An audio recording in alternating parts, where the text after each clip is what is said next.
हा जो टेबल आहे तर हा टेबल मित्रांनो आपल्याला काय करायचं आहे, व्यवस्थित वहीमध्ये लिहून घ्यायचा आहे. या टेबलच्या माध्यमातून तुम्ही कशाही प्रकारचं वाक्य असू द्या, त्या वाक्याचं पॅसिव्ह वाईज आहे तर पॅसिव्ह वाईज हे तुम्ही एकदम सहज आणि एकदम सेकंदामध्ये तुम्ही पॅसिव्हाइज करू शकताय. Sheela was kept waiting by her husband. पुन्हा बघा, लक्ष द्या. मग हे सेम अशाच प्रकारचा प्रश्न विचारला गेलाय.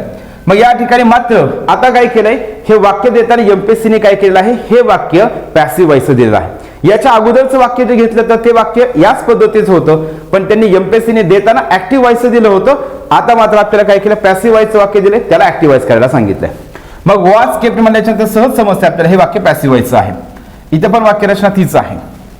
जरा कधीही लक्षात ठेवायचंय, पॅसिव्ह वाईजचं वाक्य जर असेल तर पॅसिव्ह वाईजच्या वाक्यामध्ये बायच्या नंतर जो शब्द असतोय तर तो काय असतोय, सब्जेक्ट असतोय. बाय नंतर काय असते, सब्जेक्ट असते. मग आपल्याला ऍक्टिव्ह वाईज जर करायचं असेल तर ऍक्टिव्ह वाईज करताना काय करतो आपण, ऍक्टिव्ह वाईजच्या वाक्याची सुरुवात ही कर्त्याने करत असतोय.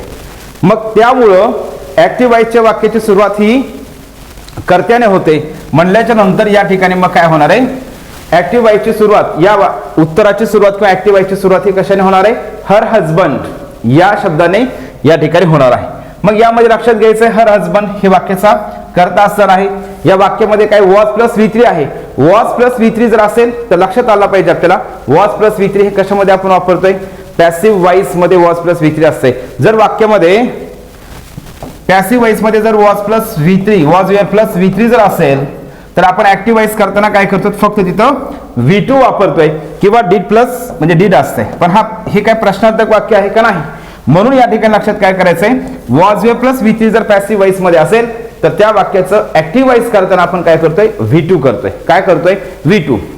आणि ज्यांना टेन्स हा टॉपिक समजतोय, म्हणजे टेन्स हा टॉपिक जो आहे तर ज्यांचा परफेक्ट आहे तर ते सहज मग त्या ठिकाणी उत्तरापर्यंत पोहोचू शकतात ते पण. आणि ज्यांना लक्षात म्हणजे ज्यांना टेन्स हा टॉपिक थोडासा वीक आहे तरी देखील ते सुद्धा विद्यार्थी उत्तरापर्यंत पोहोचू शकतात. टेन्शन घेऊ नका. वॉज वेअर प्लस V3 हे सिंपल पास्ट टेन्सच वाक्य असतंय. मग सिंपल पास्ट टेन्सचा बदल आपण सिंपल पास्ट टेन्स मध्येच करत असतो. वाईज मध्ये टेन्स आपण चेंज करत नाहीत. म्हणजे ऍक्टिव्ह वाईजचा जर सिंपल पास्ट टेन्स असेल तर पॅसिव्ह वाईजचा सुद्धा सिंपल पास्ट टेन्सच असतोय. मग वॉज वेअर प्लस V3 जर असेल पॅसिव्ह वाईज मध्ये, त्याचं ऍक्टिव्ह वाईज करताना आपण V2 वापरतोय. आणि म्हणून या ठिकाणी काय असणार आहे, दिलेल्या वाक्यामध्ये V2 कुठं आहे तर हे आपण चेक करायचंय. आणि वाक्याची सुरुवात हर हजबंडने झाली पाहिजे. चला इथं तर काय आहे, इथं हर हजबंड नाही, याच्यामध्ये बघू आपण. हर हजबंड या ठिकाणी आहे, हर हजबंड केप्ट. इथं वॉन्टेड वापरलंय, लक्षात, इथं वॉन्टेड आहे, V2 आहे. परंतु याच्यामध्ये मुख्य क्रियापद, आता वॉन्टेडचा तर इथे विषय काहीच नाही आणि याच्यामध्ये मुख्य क्रियापद कोणतं, केप्ट हे मुख्य क्रियापद आहे. त्याच्यामुळे आपल्याला काय करायचंय, हे केप्ट हे मेन व्हर्ब म्हणून या ठिकाणी वापरायचंय. आणि मग वाक्य काय होईल, मग her husband kept Sheela waiting. या ठिकाणी आपल्याला काय करायचं डिअर फ्रेंड्स, लक्षात घ्यायचं आहे. चला नेक्स्ट बघू आपण पुढचा प्रश्न. Our first day at the dark bungalow. तर यामध्ये लक्षात घ्यायचंय, तर our first day at the dark bungalow mainly in unpacking. या ठिकाणी स्पेंड या क्रियापदाचं आपल्याला काय करायचंय, योग्य ते फॉर्म निवडायचा आहे. आणि हे योग्य ते फॉर्म निवडत असताना आपण काय करणार आहोत, मग आपल्याला या ठिकाणी लक्षात घ्यायचंय, आपल्याला पॅसिव्ह वाईज का ऍक्टिव्ह वाईज याचा व्यवस्थित विचार करून आपल्याला काय करायचं, योग्य ते ऑप्शन निवडायचा आहे. सर आपण या ठिकाणी अगोदर बेसिक क्लिअर करू. हॅड जे आहे ते कधीही लक्षात ठेवायचे, हॅडच्या नंतर नेहमी क्रियापदाचं तिसरं रूप वापरतात, हॅडच्या नंतर V1 वापरत नाही. म्हणजे या ठिकाणी वाक्यरचना चुकीची आहे.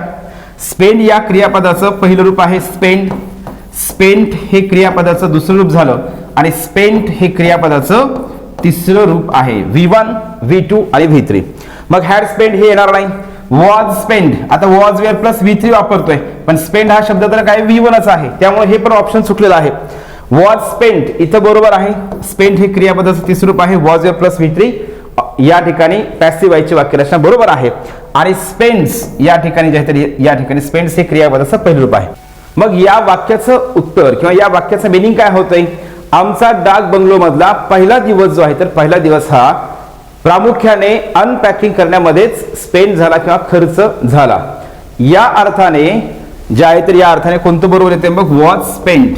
आणि स्पेंड्स म्हटल्यानंतर याचा अर्थ काय होतोय, पहिला दिवस स्पेंड होतो. मग याच्यामध्ये काय स्पेंड हे आपण क्रियापदाचं पहिलं रूप आहे आणि हे कधी वापरतोय, नेहमीच्या क्रिया ज्या असतात तर त्यासाठी आपण वापरतोय. पण इथं काय आहे, डार्क बंगलो मधला जो पहिला दिवस आहे तर त्याच्याबद्दल बोललेला आहे, मग ती क्रिया झालेली आहे, म्हणून या ठिकाणी काय करायचंय, वॉज प्लस V3 बरोबर आहे. नेक्स्ट बघा, आपल्याला विचारले करेक्ट ऍक्टिव्ह वाईज सेंटेन्स करायचं आहे. The king will be praise by the people. या ठिकाणी लक्षात घ्यायचं विल बी प्लस V3 आहे. विल बी प्लस V3 म्हणजेच काय, पॅसिव्ह वाईजचं वाक्य सहज समस्या आपल्याला सांगितलं त्यांनी ऍक्टिव्हाइज करायला. मग shall be will be plus V3 जर असेल पॅसिव्ह वाईज मध्ये, shall be will be plus V3 जर असेल तर आपण त्या वाक्याचं ऍक्टिव्हाइज करताना, त्या वाक्याचं आपण ऍक्टिव्हाइज करताना काय करतो, शाल विल प्लस V1 वापरतो. काय वापरतोय आपण, शाल विल प्लस V1 वापरतोय. म्हणजे आपल्याला या ठिकाणी उत्तरामध्ये काय पाहिजे, शाल विल प्लस V1 पाहिजे. दुसरी गोष्ट महत्वाची लक्षात घ्यायची आहे, या वाक्याचा कर्ता कोण असणार, ऍक्टिव्हाइजच्या द पीपल. मग आपल्याला सर्वांना हे माहित आहे शाल जे आहे तर शाल हे फक्त आणि फक्त आपण कोणासाठी वापरतोय, शाल हे फक्त आपण आय आणि वी साठी वापरतोय.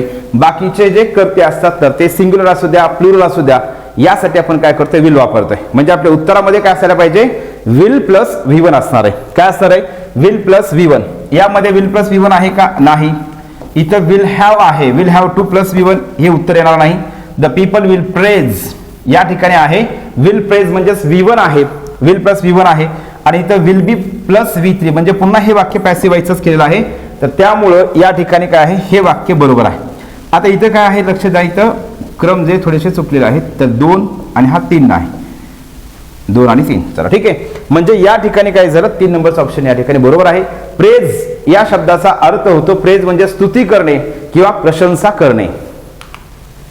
नेक्स्ट बघा, इथं पण पुन्हा वाक्य हे पॅसिव्हाइजच दिलेलं आहे. याचा आपल्याला काय करायचंय, इथं आयडेंटिफाय द वॉइस म्हणजे या वाक्याचा आपल्याला वॉइस ओळखायचा आहे. Shall be will be plus V3 हे वाक्य पॅसिव्हाइजचं आहे. मग आपल्याला सहज समजतं हे वाक्य कशाचं आहे, पॅसिव्हाइजचं आहे. हे वाक्य पॅसिव्हाइजचं आहे.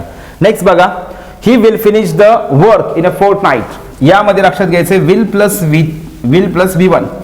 या वाक्यामध्ये काय आहे, विल प्लस V1.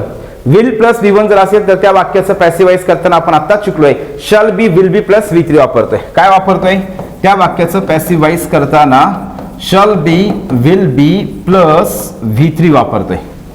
मग या 4 ऑप्शन मध्ये shall be will be plus V3 कुठं आहे, पहिल्यामध्ये ING वापरले म्हणजे या ठिकाणी हे चुकीचं आहे. इथं काय केले, विल हॅव बीन वापरलं आहे म्हणजे हे चुकीचं आहे. इथं विल बी प्लस V3 वापरलं आहे, याच्यामध्ये बरोबर आहे. आणि इथं काय केले, विल हॅव वापरले, या ठिकाणी हे चुकीचं आहे. म्हणून आपलं उत्तर सहज जे आहे तर हे 3 नंबरचं ऑप्शन या ठिकाणी सरळ उत्तर आपलं येत आहे. नेक्स्ट बघा, identify the correct active form. या ठिकाणी आपल्याला करेक्ट ऍक्टिव्ह फॉर्म विचारला आहे. वाक्य दिलं आहे, where will these prisoners be sent. या ठिकाणी वाक्य हे पॅसिव्हाइजचं आहे, त्याला आपल्याला ऍक्टिव्हाइज करायचं आहे.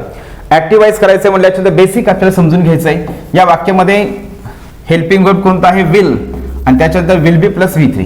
मग विल बी प्लस V3 हे कोणत्या टेन्स मध्ये असतंय, हे सिंपल फ्युचर टेन्स मध्ये असतंय. नंबर 1. बरं, आपल्या टेन्स लक्षात येत नसेल तरी पण आपण याचं shall be will be plus V3 जर पॅसिव्हाइज मध्ये असेल तर ऍक्टिव्हाइज मध्ये आपण काय करतोय, शॅल विल प्लस V1 वापरतो. काय वापरतोय, शॅल विल प्लस V1 वापरतोय. आणि म्हणून आपल्याला काय करायचं, तर शॅल विल प्लस V1 वापरायचं आहे. मग यामध्ये आणखी एक गोष्ट महत्वाची आहे लक्षात घ्यायची, where will these prisoners be sent.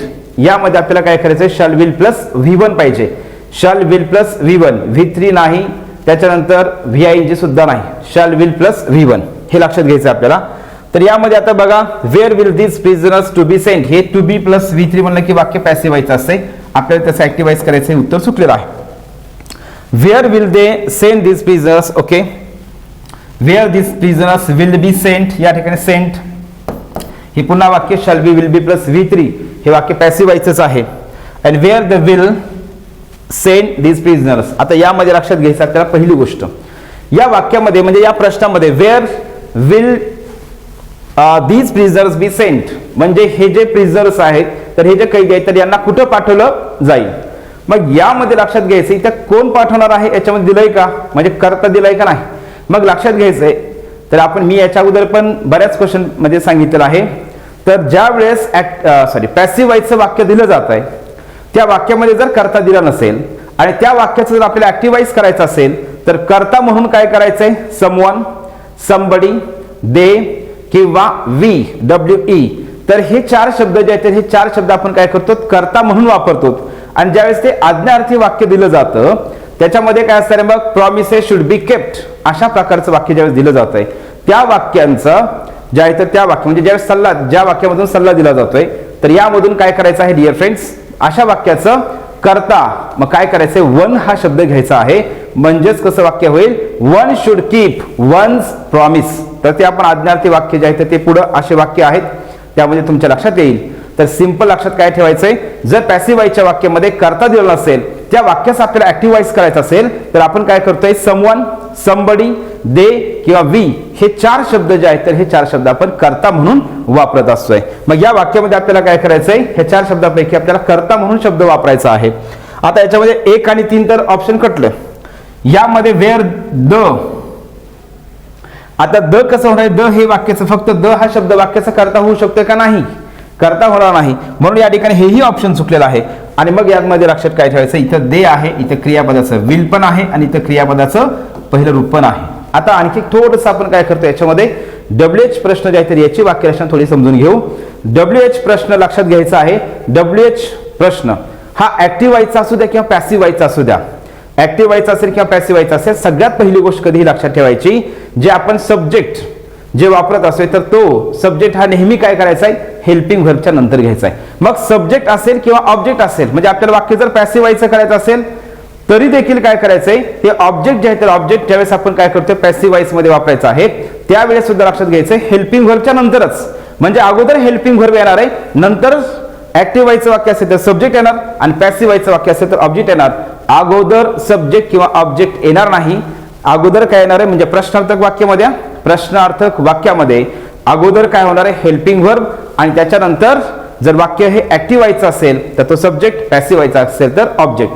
म्हणजे तुम्हाला सिंपल या ठिकाणी काय करायचंय, अगोदर तुम्ही या ठिकाणी सब्जेक्ट घेऊ शकत नाही. मग WH वर्ड नंतर हेल्पिंग वर्ब आणि त्याच्यानंतर आपण काय करतोय, सब्जेक्ट वापरतोय आणि मग या ठिकाणी काय झालं, हे वाक्य बरोबर आहे. जर यामध्ये आणखी एक ऑप्शन जर असं असतं, म्हणजे समजा हे ऑप्शन जर दे असतं, इथं जर काय असतं द च्या ऐवजी दे जरी असतं तरी देखील हे वाक्य बरोबर झालं नसतं. कारण इथे काय आहे, WH शब्दाच्या नंतर अगोदर सब्जेक्ट दिलाय, नंतर हेल्पिंग वर्ब दिलाय, ही वाक्यरचना चुकीची आहे. जे आपण प्रश्नार्थक वाक्य जे आहेत म्हणजे इंट्रोगेटिव्ह सेंटेन्स आहे तर त्यावरती जेवढे आयोगाने प्रश्न विचारले त्याचा एक आपण स्वतंत्र व्हिडिओ केलेला आहे. त्यामध्ये ह्या सगळ्या बारकावे, यामध्ये सगळ्याच बारकावे किंवा सगळेच नियम आपण त्या व्हिडिओमध्ये एकदम डिटेलमध्ये डीपमध्ये आपण घेतलेले आहेत. आणि प्लस त्या व्हिडिओमध्ये सुद्धा आपण काय केलेत, आयोगाने जेवढे पण प्रश्न आपल्याला त्या टॉपिकवरती विचारले आहेत तर ते सगळे प्रश्न आपण त्यामध्ये घेतलेले आहेत.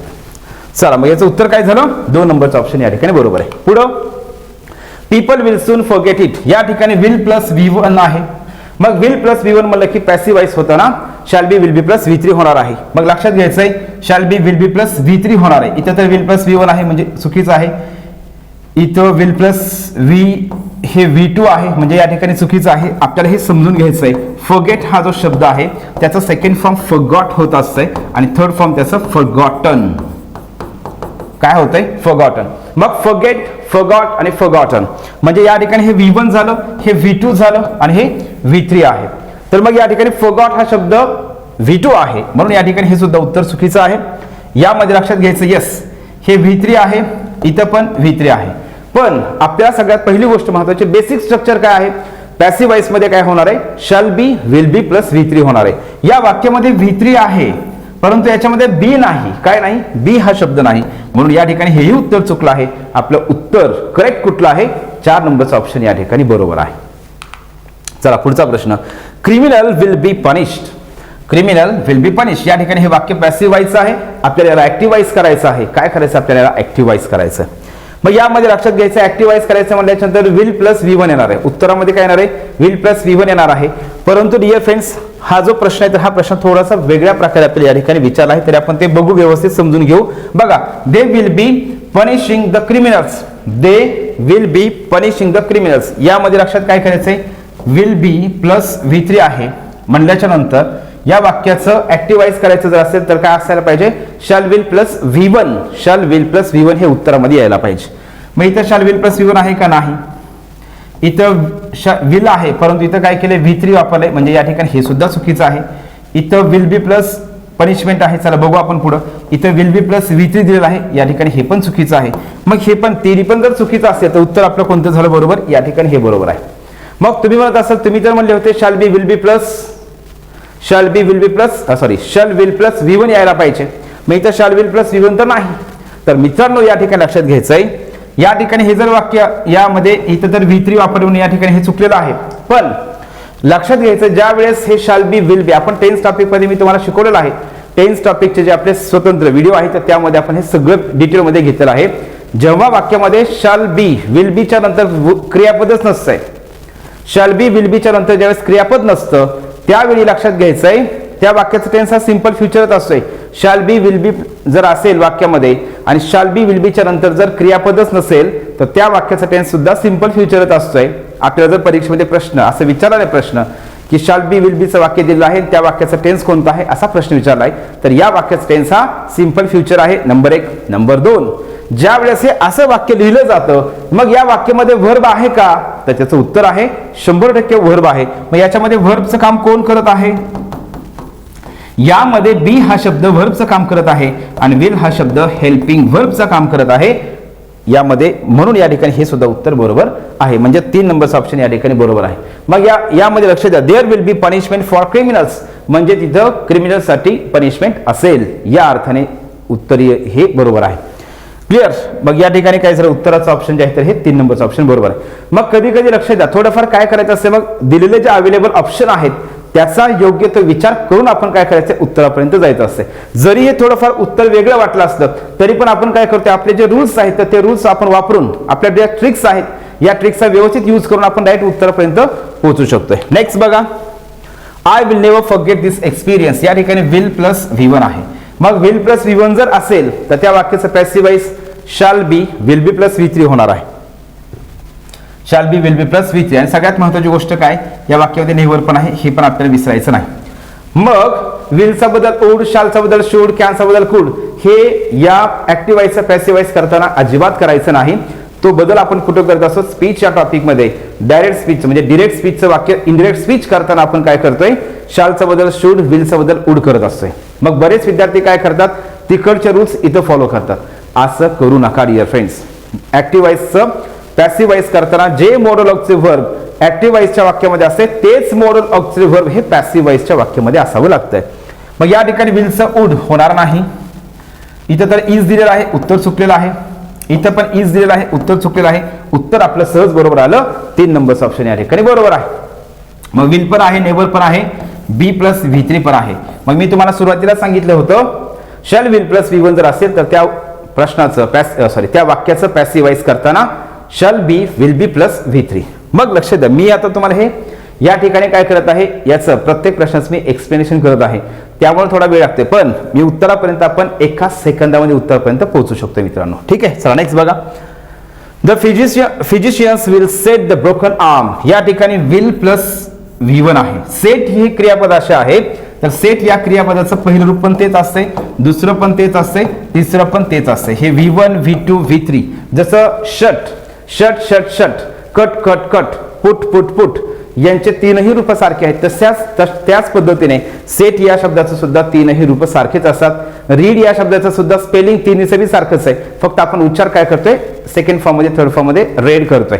तर या ठिकाणी लक्षात घ्यायचं आहे मग ही क्रियापद अशी क्रियापद सुद्धा आपल्याला माहित असणं गरजेचं आहे. बघा मग विल प्लस V1 आहे. विल प्लस V1 जर असेल तर पॅसिव्ह वॉइस करताना shall be will be plus V3 येणार आहे. या वाक्यामध्ये ऑब्जेक्टचं काम कोण करतंय तर the broken arm, the broken arm. मग यामध्ये लक्षात घ्यायचं या प्रश्नाचं उत्तर जे आहे तर उत्तर आपल्याला कळत असताना काय येणार आहे shall be will be plus V3 कोणत्या ऑप्शन मध्ये आहे. इथं विल बी प्लस आहे, इथं तर इज वापरले उत्तर चुकलेलं आहे, इथं पण इज वापरले प्रश्नात वाक्य उत्तर चुकलेलं आहे, इथं पण इज वापरलेलं आहे उत्तर चुकलेलं आहे. सहज उत्तर आपल्या इथे 1 नंबरचं ऑप्शन या ठिकाणी बरोबर आहे. क्लिअर. चला नेक्स्ट बघू. Change the voice. या ठिकाणी alas we shall hear his voice no more. या ठिकाणी काय अलास आपण अलास हा जो हे जे इंटरजेक्शन असतं अलास हे इंटरजेक्शन आपण कधी वापरतोय तर दुःख व्यक्त करण्यासाठी आपण वापरतोय. काय करतोय दुःख व्यक्त करण्यासाठी. आपल्याला हे महत्वाचं आहे. आपल्याला इंटरजेक्शन वरती ज्यावेळेस प्रश्न विचारले जातात याला अंडरलाईन केलं जातं आणि प्रश्न विचारला जातो याच्यामधून कशा प्रकारचा अर्थ व्यक्त होतो तर याच्यामधून काय होतंय सॉरो व्यक्त केलं जाते म्हणजे दुःख व्यक्त केलं जातं. आणि इनडायरेक्ट स्पीच मध्ये सुद्धा आपल्याला हे महत्वाचं आहे. चल आपण अगोदर काय करू इथंच क्लिअर करू. तर we shall hear his voice no more. मग यामध्ये शॅल प्लस V1 आहे, शाल प्लस V1 जर असेल तर पॅसिवाइज करताना shall be will be plus V3 येणार आहे. मग हे जर चारही ऑप्शन जर तुम्ही बघितले तर यामध्ये काय करायचं, याच्यामध्ये तर 2 मध्ये तर नाहीच. मग we shall hear his voice no more, यामध्ये हे वाक्य काय, सॉरी वी शाल हे पण हे हर्डच आहे, ठीक आहे. तर या ठिकाणी वी शाल हर्ड. आता आपल्याला पॅसिवाइज करायचे म्हणजे याच्यात shall be will be plus V3 असायला पाहिजे. मग या ठिकाणी हे उत्तर पण चुकीचं आहे, कारण याच्यामध्ये एक तर बी पण नाही. म्हणजे आपला जो पहिलं जे बेसिक ट्रिक आहे तर त्याच्यावरतीच आपण उत्तरापर्यंत पोहोचतोय.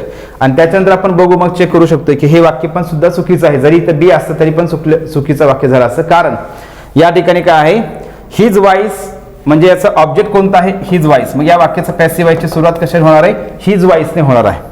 मग alas his voice will not be hurt, या ठिकाणी एकतर दुःख व्यक्त करणारा शब्द या चारही ऑप्शन मध्ये फक्त तोच या ठिकाणी अलास हा शब्द दिलेला आहे. आणि हिज वॉइस, त्याच्यानंतर विल नॉट बी, नंतर क्रियापदाचं तिसरं रूप, ह्या सगळ्याच गोष्टीचा विचार करून आपलं ऑप्शन 4 नंबरचं बरोबर आहे. नेक्स्ट बघा, पॅसिवाइज आपल्याला करायला सांगितलं आहे.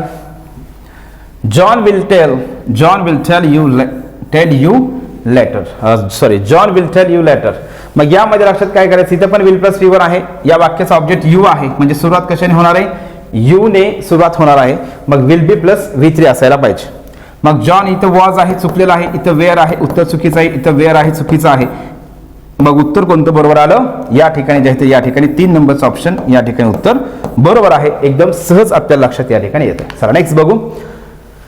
Bye this time tomorrow we will have sign the deal, या ठिकाणी we will have plus V3. जर विल हॅव प्लस V3चं वाक्य असेल तर त्या वाक्याचं पॅसिवाइज जर आपल्याला करायचं असेल तर त्या वाक्याचं पॅसिवाइज करताना आपण काय करतोय, will have been plus V3. आणि या वाक्याचं ऑब्जेक्ट कोणतं आहे, तर या वाक्याचं ऑब्जेक्ट हे द डील आहे. मग पॅसिवाइजचं वाक्य जर सुरू होणार असेल तर पॅसिवाइजच्या वाक्याची सुरुवात ही द डीलने होणार आहे. कशाने होणार आहे, द डील या शब्दाने होणार आहे. मग इथे जर काय केलं, सायनिंग केलेलं आहे. चल आपण पहिला अजून बेसिक नियम लक्षात घेऊ. जर वाक्यामध्ये ऍक्टिव्हाइजच्या वाक्यामध्ये shall have will have plus V3 असेल तर त्या वाक्याचं पॅसिवाइज करताना आपण काय करतोय, shall have been will have been plus V3 वापरतोय. काय वापरतोय, shall have been will have been plus V3. याच्यामध्ये आहे का, इथं तर विल बी आहे, चुकीचं आहे. इथं विल बी प्लस, या ठिकाणी हे पण विल बी प्लस V3 वापरले, चुकीचं आहे. इथं इज बिंग वापरलं आहे, म्हणजे हे पण चुकीचं आहे. आपलं सहज उत्तर आता मग 100% कुठलं असणार आहे, या ठिकाणी विल हॅव बीन काय आहे, इथं will have been plus V3 वापरलं. इथं साइन, SIGNED या ठिकाणी आहे साइंड. हे उत्तर बरोबर आहे. तर अशा पद्धतीने मित्रांनो आपल्याला काय करायचं, व्यवस्थित लक्षात ठेवायचं आहे. चला नेक्स्ट बघू. म्हणजे उत्तर कोणतं झालं, डी. हे चुकीचं आहे, हे चुकीचं आहे, हे चुकीचं आहे. मग मित्रांनो कितीही बघा, वाक्य कितीही छोटं देऊ द्या, कितीही मोठं देऊ द्या, वाक्याच्या साईजवरती, मी पुन्हा सांगतोय, वाक्याच्या साईजवरती उत्तर नाही. तर वाक्याची साईज कितीही मोठी असू द्या, वाक्याची साईज कितीही लहान असू द्या, साईजनुसार उत्तर लवकर येते किंवा उशीर येते असं काहीच नाही.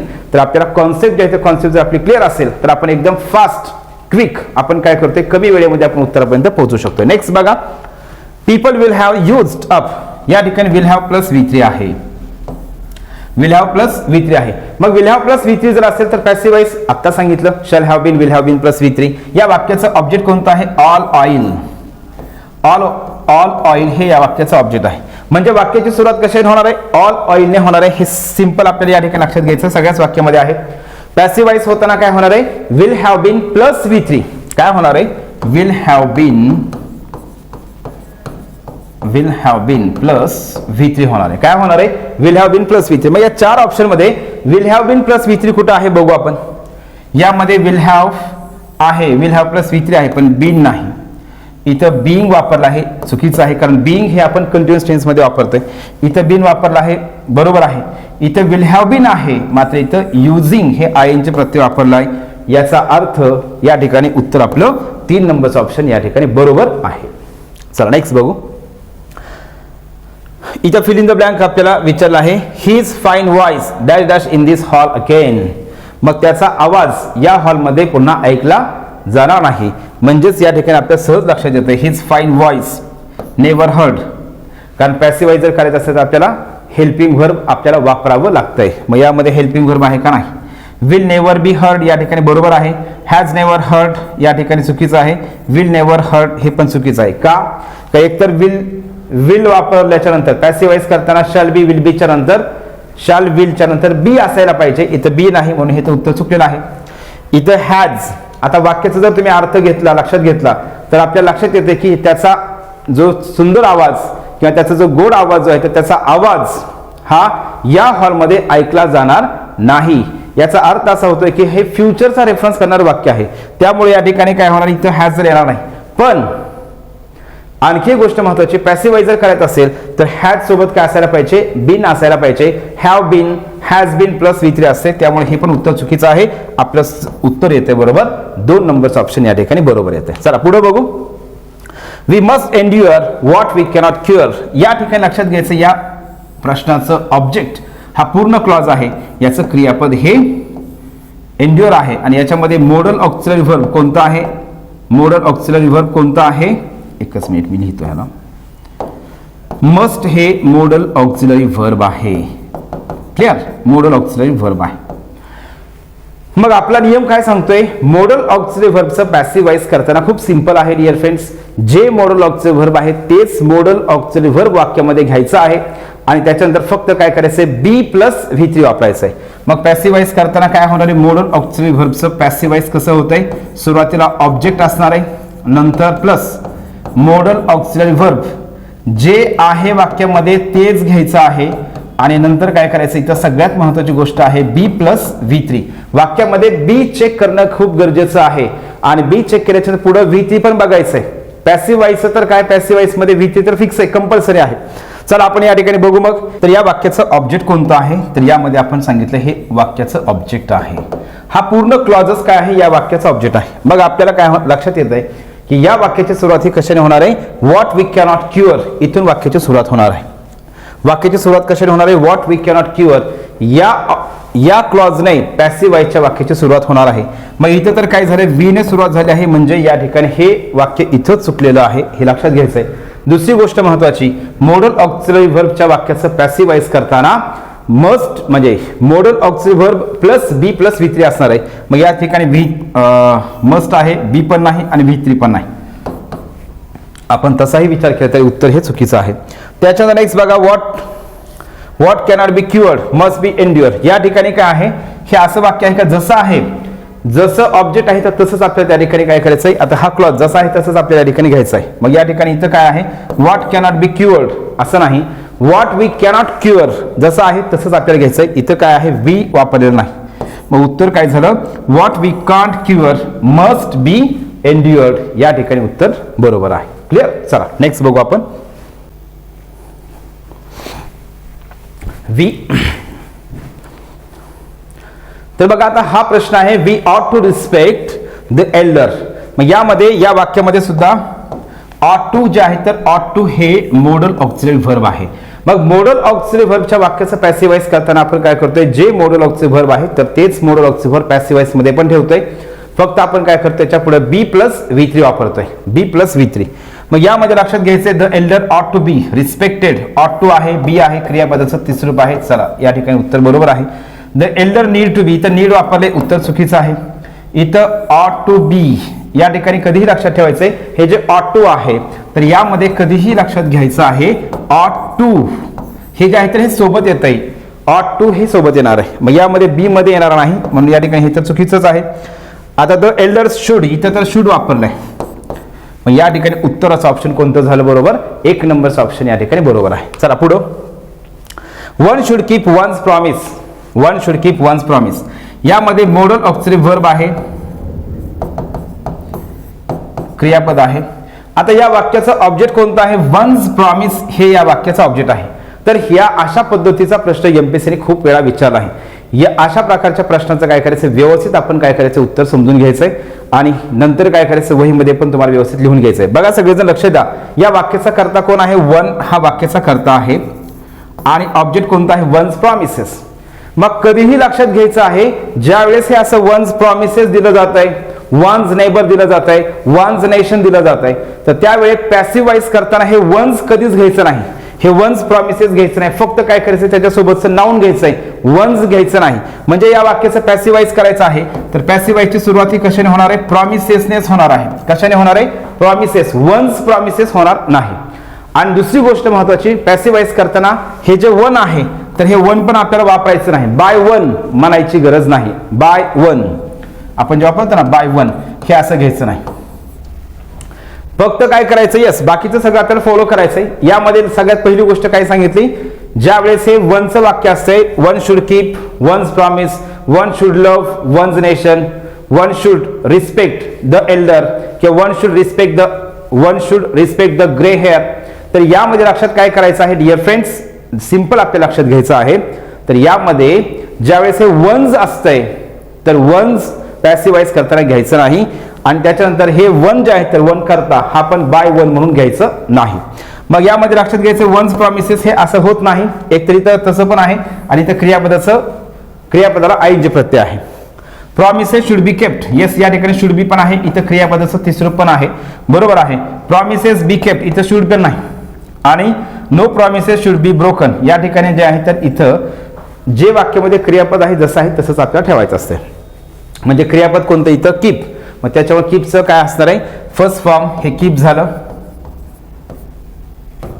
केप्ट हे सेकंड फॉर्म आहे, आणि केप्ट हे सुद्धा केप्टच हे तिसरं फॉर्म आहे, हे V2 V3 आहे. ठीक आहे, तर हे अशा पद्धतीने आपल्याला काय करायचं लक्षात घ्यायचं आहे. नेक्स्ट बघा, somebody should do the work, या ठिकाणी शुड आहे, पुन्हा एकदा शुड हे मॉडल ऑक्सिलरी व्हर्ब आहे.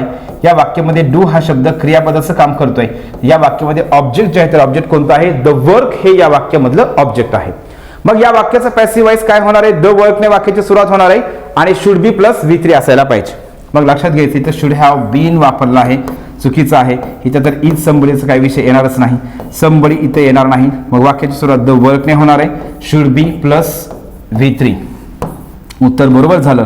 डू हे क्रियापदाचं पहिलं रूप आहे, डीड हे क्रियापदाचं दुसरं रूप आहे, आणि डन हे क्रियापदाचं तिसरं रूप आहे. अशा पद्धतीने लक्षात ठेवायचं. नेक्स्ट बघा, grey hair should be respected, grey hair should be respected. मग यामध्ये काय, grey hair should be respected याचा अर्थ लगेच समजतोय आपल्याला. अरे यार, हे शुड बी प्लस V3 म्हणजेच काय, या वाक्याचा वाईस कोणता आहे, हे वाक्य पॅसिव्ह वाईजचं आहे. आपल्याला याचं काय करायचं, ऍक्टिव्ह वाईज करायचं आहे. ज्या वेळेस असं वाक्य दिलं जाते त्यावेळेस त्या वाक्याचा कर्ता हा काय घ्यायचा आहे, वन हा कर्ता घ्यायचा आहे. समजा आपल्याला वाक्य जर दिलं असेल प्रॉमिसेस शुड बी केप्ट, वाक्य जर दिलं प्रॉमिसेस शुड बी केप्ट, आपण आत्ताच वाक्य पाहिलं हे, तर या ठिकाणी पण कधीही लक्षात घ्यायचं आहे प्रॉमिसेस शुड बी केप्ट या वाक्याचं आपल्याला काय करायचं, ऍक्टिव्हाइज करायचंय. मग ऍक्टिव्हाइज करताना कर्ता म्हणून काय घ्यायचंय, वन हा शब्द घ्यायचा आहे. काय घ्यायचाय, वन हा शब्द या वाक्याचा कर्ता म्हणून घ्यायचा आहे. मग काय होईल, वन मॉडल ऑक्झिलरी जे आहे तर तेच ठेवायचंय. वन शुड मॉडल ऑक्झिलरी व्हर्बच्या नंतर आपल्याला कधी लक्षात ठेवायचंय, काय करायचंय, ऍक्टिव्हाइज मध्ये आपण काय करतो, क्रियापदाचं पहिलं रूप वापरतोय. फक्त पॅसिव्हाइज असल्यामुळे आपण तिथं बी प्लस V3 वापरतोय. मग वन शुड कीप आणि वन्स प्रॉमिस म्हणायचं असते. काय म्हणायचं असते, वन्स प्रॉमिस. या ठिकाणी लक्षात घ्यायचं, वन्स प्रॉमिसेस, सॉरी, येस. मग आपल्याला ऍक्टिव्हाइज मध्ये काय करायचं, हे वन आणि वन्स, वन हे कर्ता म्हणून वापरायचंय आणि वन्स हे पॉझिटिव्ह ऍडजेक्टिव्ह म्हणून आपल्याला त्या ठिकाणी वापरायचं असतंय. पण ज्यावेळेस या वाक्याचं पॅसिव्हाइज करायचं त्यावेळेस वन बी वापरायचं नाही आणि वन्स पण वापरायचं नाही. इथं काय केलंय, grey hair should be respected. मग या वाक्याचा कर्ता निश्चितच काय होणार आहे, वन हा वाक्याचा कर्ता होणार आहे. मग लक्षात घ्यायचंय, पीपल हु हॅव, या ठिकाणी हे वाक्य होणार नाही, इथं तर हे बी होणार नाही. मग वनचं वाक्य कोणतं आहे, one should respect grey hair. या ठिकाणी उत्तर बरोबर आहे, इथं उत्तर बरोबर आहे. आणि दुसरी गोष्ट महत्त्वाची लक्षात ठेवायची, आपल्याला विचारलंय काय बघा, ऍक्टिव्हाइज करायचं. काय करायचं, ऍक्टिव्हाइज. मग ऍक्टिव्हाइज म्हणल्याच्या नंतर शुड प्लस V1 असायला पाहिजे. मग या वाक्यामध्ये तर काय, शुड बी प्लस V3 आहे, पॅसिव्हाइजच आहे. इथं बी शुड बी प्लस V3 आहे, पॅसिव्हाइजच आहे. इथं सुद्धा शुड बी प्लस V3 आहे, पॅसिव्हाइजच आहे. म्हणजे या ठिकाणी हे म्हणजे पॅसिव्हाइज म्हणजे वाक्यरचना काय, ही पण पॅसिव्हाइजची, ही पण पॅसिव्हाइजची, ही पण पॅसिव्हाइजची, वाक्य एकच ह्याच्यामध्ये ऍक्टिव्हाइज आहे. हे म्हणजे तुम्ही कशाही पद्धतीने ज्यावेळेस आपल्याला कन्फ्युजन होते, जर समजा थोडंफार ही कॉन्सेप्ट जर क्लिअर नसेल तर मग आपण ह्या दुसऱ्या कॉन्सेप्टच्या आधारे सुद्धा आपण उत्तरापर्यंत पोहोचू शकतोय. तर हे अशा पद्धतीने आपण उत्तरापर्यंत पोहोचायचं आहे. नेक्स्ट बघा, he can win the prize, he can win the prize. या ठिकाणी कॅन हे मॉडल ऑक्सिलरी व्हर्ब आहे. मग या वाक्याचं पॅसिव्हाइज करताना इथं विन हे क्रियापदाचं पहिलं रूप आहे, द प्राइज हे या वाक्याचं ऑब्जेक्ट आहे. मग या वाक्याचं पॅसिव्हाइज करताना वाक्याची सुरुवात एकतर द प्राइजने होणार आहे, number 1. Number 2, model auxiliary verb जे आहे तर तेच आपल्याला पॅसिव्हाइज मध्ये ठेवायचं असते. मग वाक्यामध्ये कॅन आहे म्हणजे उत्तरामध्ये पण कॅनच घ्यायचंय.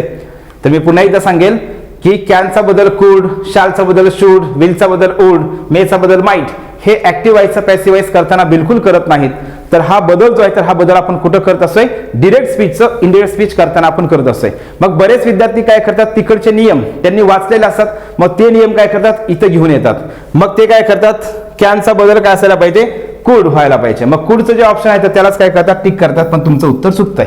तर यामध्ये लक्षात घ्यायचंय, ऍक्टिव्हाइजचा पॅसिव्ह करा किंवा पॅसिव्हाइजचा ऍक्टिव्हाइज करत असताना जे वाक्यामध्ये मोडल ऑक्सिलरी व्हर्ब दिलेला असतंय तेच ठेवायचंय, मोडल ऑक्सिलरी व्हर्ब बदलायचं नाही.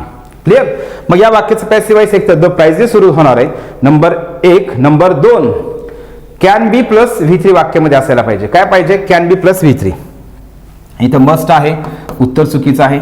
शुड आहे, उत्तर चुकीचं आहे. कुड आहे, उत्तर चुकीचं आहे. मग या ठिकाणी उत्तर बरोबर आलं, सहज सिंपल 4 नंबरचा ऑप्शन या ठिकाणी बरोबर आहे. तर बघा नेक्स्ट क्वेश्चन आहे, आपल्याला प्रश्न विचारलाय, या ठिकाणी प्रश्न विचारलाय पॅसिव्ह व्हॉइस. म्हणजे हे 4 वाक्य दिलेत आणि या 4 वाक्यापैकी कोणतं वाक्य पॅसिव्ह व्हॉइसचं आहे. आणि मला या ठिकाणी खात्री आहे जर पॅसिव्ह व्हॉइस म्हणलं की तुमच्या लगेच लक्षात आलं असेल, कारण तर मित्रांनो आपण आतापर्यंत हा प्रश्न क्रमांक आहे 122, म्हणजे आपण 121 क्वेश्चन्स आपण आतापर्यंत पॅसिव्ह व्हॉइसचे घेतलेले आहेत, ऍक्टिव्ह व्हॉइस पॅसिव्ह व्हॉइसचे घेतले आहेत. त्यामुळे तुम्हाला निश्चितच लक्षात आलं असेल पॅसिव्ह व्हॉइस करायचं म्हणजेच काय किंवा पॅसिव्ह व्हॉइसचं वाक्य म्हणजे नेमकं काय. तर आपल्या सर्वांना माहित आहे पॅसिव्ह व्हॉइस म्हणलं की सगळ्यात पहिली गोष्ट महत्त्वाची कोणती आहे, तर ती म्हणजेच काय, पॅसिव्ह व्हॉइस मध्ये क्रियापदाचं नेहमी काय येतंय, तिसरं रूप येतंय. क्रियापदाचं नेहमी तिसरं रूप येतंय, हे लक्षात घ्यायचं आपल्याला.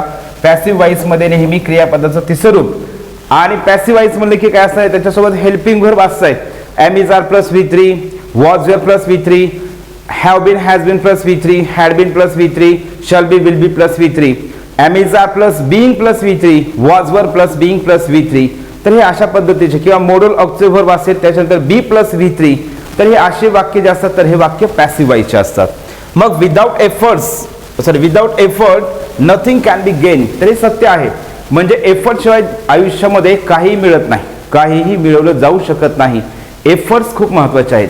आणि मित्रांनो आणखी गोष्ट इथं सध्या मला सांगावीशी वाटते की अशा आता सध्याच्या ह्या युगामध्ये, या कॉम्प्युटर युग म्हणा, त्याच्यानंतर हे अँड्रॉइडचं युग म्हणा, तर या युगामध्ये बरेच असे आहे की त्यांना काय वाटतंय की काही न करता सक्सेस मिळलं पाहिजे, तर हे असं होऊ शकत नाही. तर without effort nothing can be gain, म्हणजे एफर्ट शिवाय कुठलीही गोष्ट मिळवली जाऊ शकत नाही, तर ही गोष्ट महत्त्वाची आहे. तर याच्यामध्ये मला एक थॉट आठवला, डॉक्टर APJ अब्दुल कलाम यांचा थॉट आहे. तो थॉट असा आहे, लो एम इज क्राईम, म्हणजे लहान स्वप्न पाहणं एक गुन्हा आहे. पण मित्रांनो मी याच्यामध्ये आणखी एक पुढे थोडंसं ऍड करेल. तर यामध्ये असं आहे, if low aim is crime then big or high aim but no efforts to achieve it, it is the biggest crime in the world.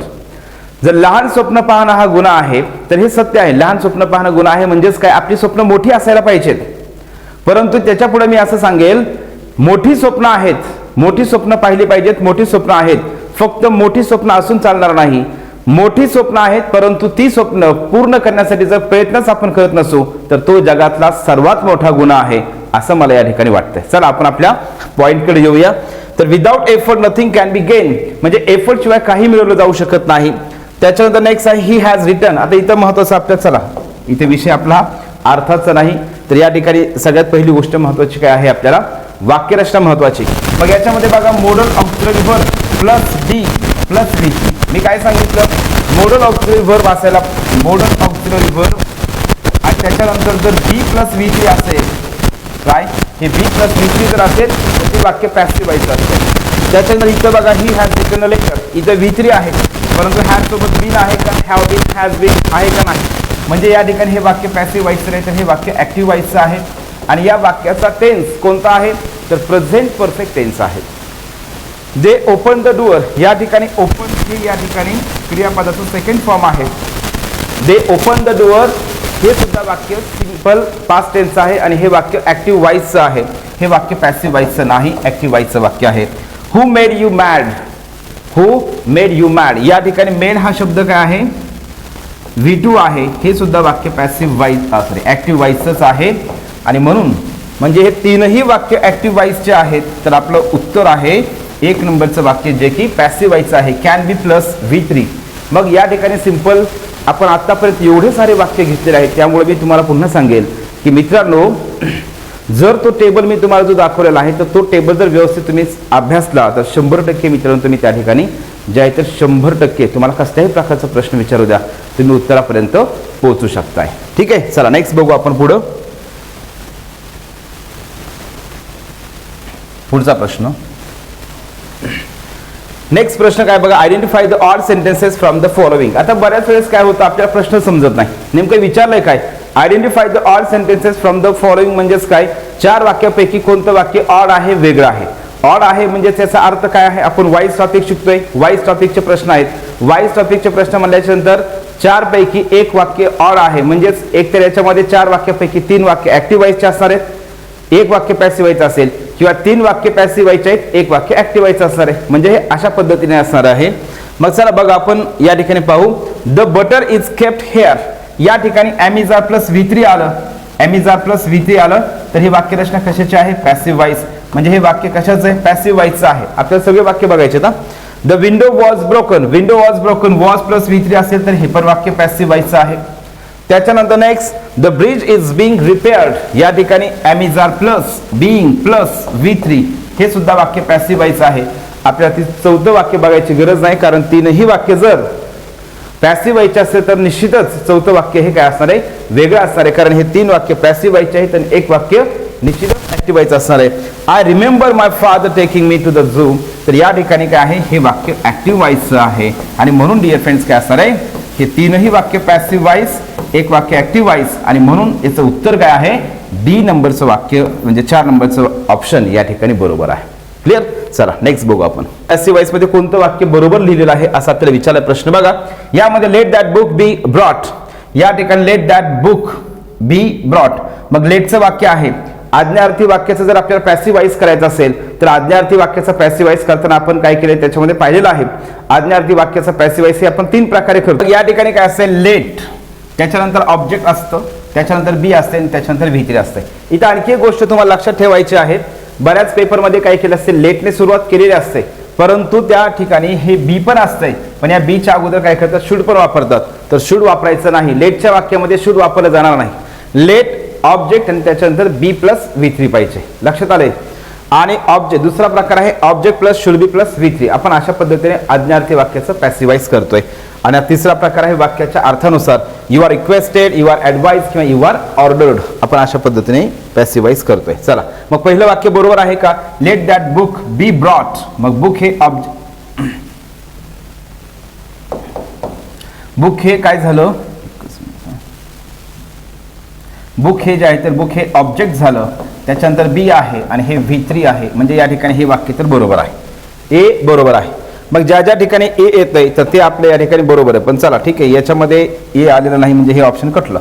Next बघा आपल्याला विचारलंय करेक्ट. हा, you are requested to do me a help. या ठिकाणी काय, you are requested आपण आता जे पाहिलं ना तर त्याच्यामधून लक्षात येत आहे यू आर रिक्वेस्टेड म्हणजेच या ठिकाणी हे सुद्धा वाक्य पॅसिव्हाइज आहे. Am is are plus V3 आलं, साधं आणि सोपं लक्षात ठेवायचं आहे. Am is are plus V3 was were plus V3 वाक्यामध्ये आलं की ते वाक्य पॅसिव्हाइज आहे. म्हणजे या ठिकाणी हे पण वाक्य पॅसिव्हाइज मध्ये आहे. I hope my friends to assist me. या ठिकाणी माय आय होप या ठिकाणी क्रियापदाचं पहिलं रूप आहे.